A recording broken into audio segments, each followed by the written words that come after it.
I believe absolutely in the miraculous healing powers of a glass of warm milk and honey.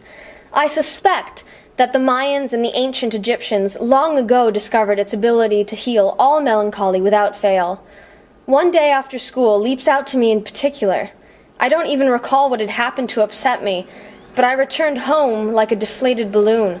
I was void of enthusiasm, my joy had deserted me, and what I most wanted was to lie down in bed and cry until I fell asleep. I knew, though, there was a far healthier thing to do, which would, more importantly, allow me to get on with my homework. I hauled the plastic jug from its place in the fridge, poured a glass of milk, and popped it in the microwave. Within a minute, I had added a dollop of golden honey and was curling my weary hands around the steaming mixture.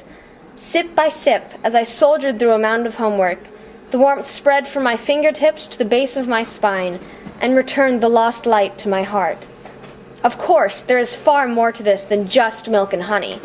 In the drinking of this magical elixir, not only is all tension dissipated, but world peace seems a viable option.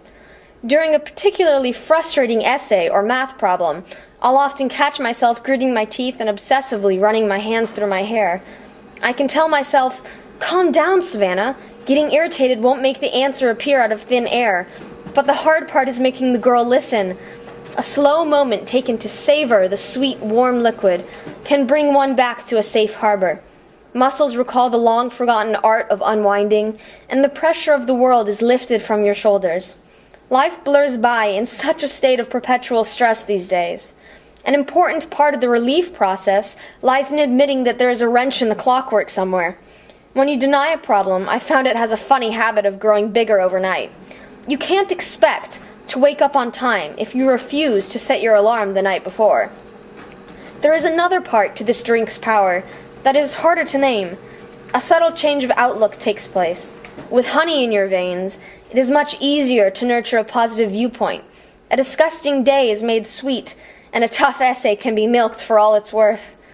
Half of it is just imagining that things will get better once you've had your dose, like the placebo effect. Sometimes that is all it takes for anyone to regain their momentum, because hope is simply the best balm nature could have provided us. If I were a doctor, I'd end every prescription with, "Find yourself a healthy dose of optimism and call me in the morning." In a world where there is never enough time, deadlines loom on every corner, and reasons for worry never fail to be provided. It's hard to imagine taking the time to make an insignificant little drink, or that it would solve anything. Yet everyone needs chances in their life to hold still for a moment, to know that everything will be okay, and that there'll always be a glass of milk and honey waiting for them. All we need to do is throw our heart in the microwave for 45 seconds to thaw it out, and add a little honey to our worldview. This I believe.